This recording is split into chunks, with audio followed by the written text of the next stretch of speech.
Hey guys, it's Daniel here, and welcome back to my thoughts on The Walking Dead episodes, as we now talk about episode 5 of The Walking Dead season 11, titled Out of the Ashes. Wow, I can't believe it's this far already. We're nearly at the end of the first third of The Walking Dead season 11, the final season. And this episode is definitely a unique take. There's quite a lot happening in this episode. So again, major spoilers, although, come think of it, there's not much to ruin because of one thing that a lot of people have feelings about, but we'll get to that when we get to that. But yeah, let's talk about this episode. So basically the episode starts off with Aaron having a nightmare with his daughter Gracie. He has a dream about going through the woods with Gracie, killing walkers, but then we see the return of old threats like the wolves, the saviors, and the whisperers, and they all attack Aaron and kill him. Kill Aaron's dead? Nah. They wouldn't just get rid of him that easy.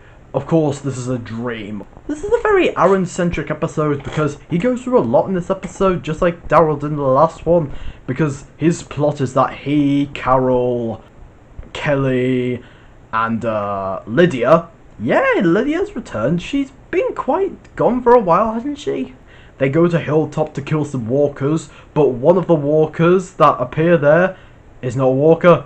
It's a whisperer. What? I thought all the whisperers were dead.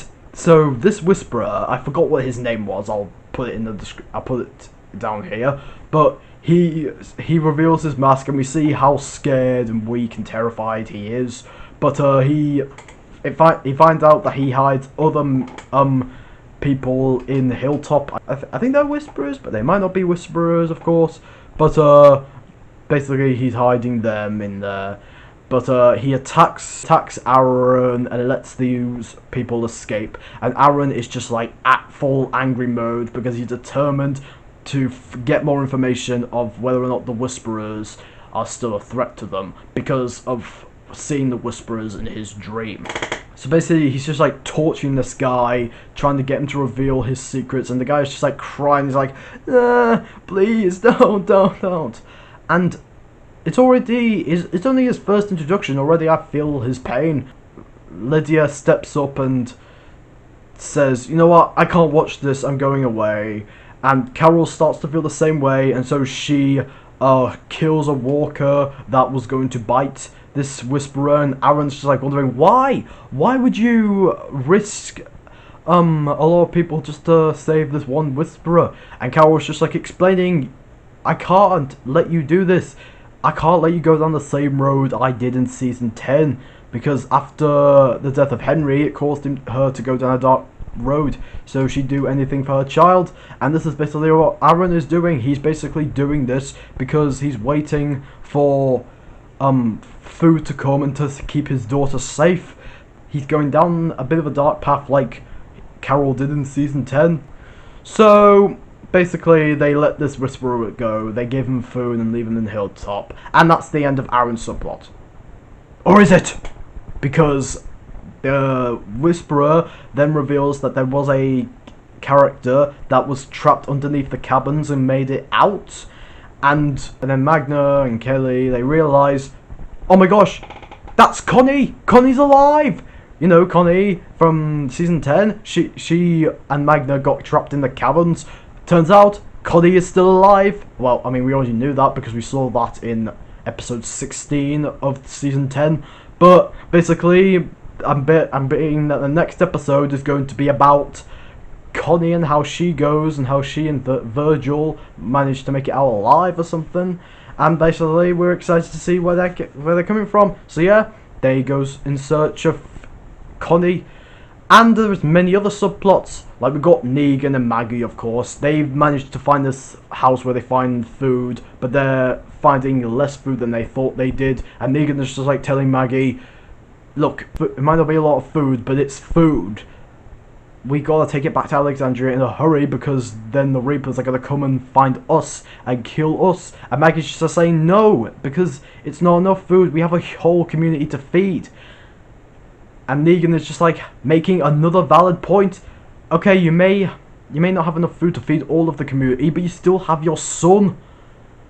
And Negan is just like, okay, you know what, screw you, I'm taking this food back to Alexandria, I'm going to save a few lives, I'm going to make sure that we're alive so we can fight the Reapers. And then, for a moment there, it seemed like Negan and Maggie were going to have a little fight. Just like buzzing Negan, and Negan is just grabbing her and saying, "Stop it!" And honestly, I felt his pain when he said stop it, because she has been like buzzing him about this season.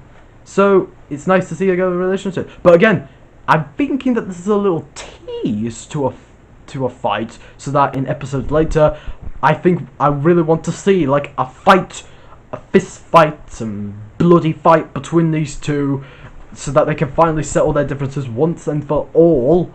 And then one of the characters is going to end up beating the other to the ground and end up winning the fight. And I'm hoping Negan will be able to win the fight and beat Maggie a little bit. I mean, yes, I would feel Maggie's pain and all that, but again, Negan keeps having a point. In fact, you know what? I'm thinking this is going to go down like the Carl-Ron treatment. You remember Ron from season 5 to season 6? Well, there was an episode where he budges Carl, and then Carl just budges him. There was a little tease to a fight, and then in episode 8 of season 6, Ron and Carl get into a fight in the basement. So I'm thinking that this is going to go down that route. But it turns out, but Gabriel and Elijah come in, they're still alive, and now they're trying to hide in this house away from the Reapers. And then we have more subplots. We have Eugene, Ezekiel, Princess, and Yumiko going into the Commonwealth and seeing people having businesses and ice cream and cake flowers. First off, Yumiko finally reunites with her brother, although, is it really her brother? Because I don't know whether she is her brother or not a brother, because I felt like they would have a much more closer connection, because they haven't seen each other in a while, so I was kind of hoping that there would be a bit more of an emotional resolution, but I think this is going to go down more episodes, but I don't know, is this the right brother? Because we have a feeling that a lot of the people who are saying their names are not the names that they say, because there is one prevalent aspect of this episode that is very mysterious and has a lot of people like uncertain, and that's Stephanie.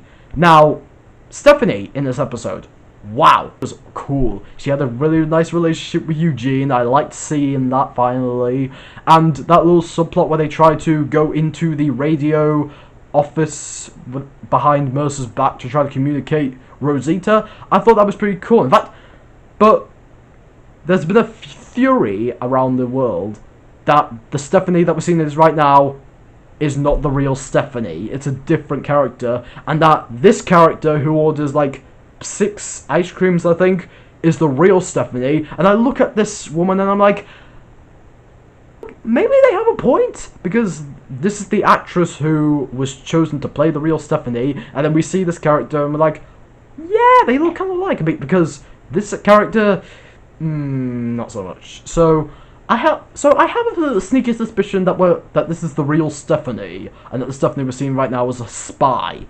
But there are stories that saying that, yeah, she is a spy. So I do wish people wouldn't make such huge theories about that, because if they do reveal that she is a spy, then I'm not really going to be shocked, because if I didn't know, then I would have been like, oh, no way. But I'm still going to be like, oh, no way. But yeah, this whole Commonwealth subplot is a bit like a sitcom, because it's really out of place a bit in a zombie apocalypse show, because you see this place and you're just like, okay, a Commonwealth, a sitcom something, but it's kind of weird. I mean, it's kind of like the WandaVision treatment, like you wouldn't see like a black and white sitcom in an MCU show. It's kind of like WandaVision in a way, but that's still a bit of Furyism, because we do meet Lance Hornsby, Lance, because we finally meet Lance Hornsby, who is like one of the commanders of the Commonwealth that we saw in that video in the trailer, and at the beginning of this episode he comes out. They are being arrested for trespassing and having misuse, but Lance is like, just let them go, they're not going to have to go through trial. But Stephanie's like, yeah, you're still going to have to pay for your crimes, but I still like you, I'm saying it in a calm voice. So if this Stephanie is a spy, why is she being a spy? Is she just doing her job? I mean, then maybe she is, or does she actually care about Eugene? I don't know. It seems like, I don't know. I'm pretty sure she might be a spy, but again, we just have to wait and see. And then one of the last subplots I can remember through this episode deals with Judith dealing with. Sorry, what's she dealing with again? No.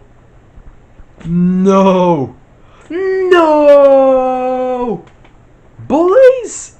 Freaking bullies!